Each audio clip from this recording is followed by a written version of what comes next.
to be in a position to make to make plays and not be able to make the plays in the air that you thought you would be? Yeah, that's certainly it's disappointing. The good news is that we have guys there. I mean, it's not like they're busting coverages and not in position. We just got to take it to the next level, and that is, instead of it being a PBU, having it be an interception. How much confidence do you gain from getting a stop at the end, regardless of how far they drove the field or whatever they have? Just the fact that you made the play to end the game. Yeah, confidence. I think it's huge. I think it breeds confidence in our players. Certainly, with the last play of the game, batting the ball out of bounds was big, and I think. I don't know if they ever really lacked the confidence. I think they've always just been pretty steady. They're a group that don't get too high, they don't get too low. They're just really into the game and really focused, but certainly making that play helps us. Obviously tackling didn't go well the week before. How much better were just angles tackling, just the basic fundamentals of getting guys down? We did a good job for the most part, in our tackling.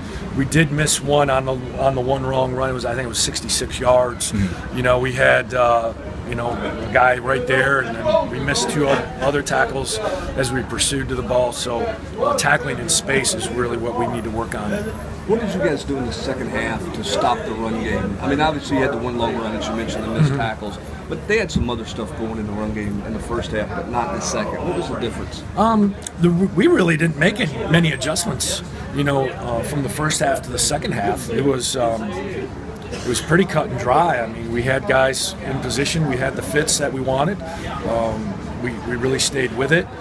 There was a couple things personnel-wise that they did differently that kind of caught us off guard. They went some different personnel groupings, but we were able to make the adjustments on the sideline, and we talked about it again at halftime. And they've never really came back to it. This open week, you mentioned there you didn't have a lot of personnel maybe to move around, but how much you do have more competition in the back end? What do you look for this week to try to help set yourself for the second half of the season? Number one, we got to get healthy. Number two, we've got to work on our fundamentals, block destruction, tackling, footwork. But we are who we are right now in terms of our personnel. There's no wiggle room as far as, hey, we can move a guy here or move a guy there. We got to continue to develop our young players, guys that are on scout team, and it's just a stage that we're at right now. We don't have a lot of depth. My last question: how much has Khalil McKenzie developed the last 2 weeks, 3 weeks? How much different is he now? He's really developed. He's really coming on. He's now getting off blocks. His fundamentals have improved, hand placement, pad level. You can see he's gaining confidence. He's playing with a lot more energy. I think he's finally become comfortable in there, and certainly his play has shown. He's making some plays now.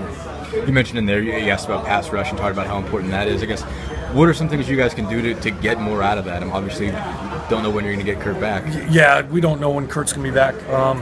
I think the biggest thing is to try and get Derek back and give him some rest. He plays every play, and it's just the volume on him has worn him down. But we'll work on some of our line stunts.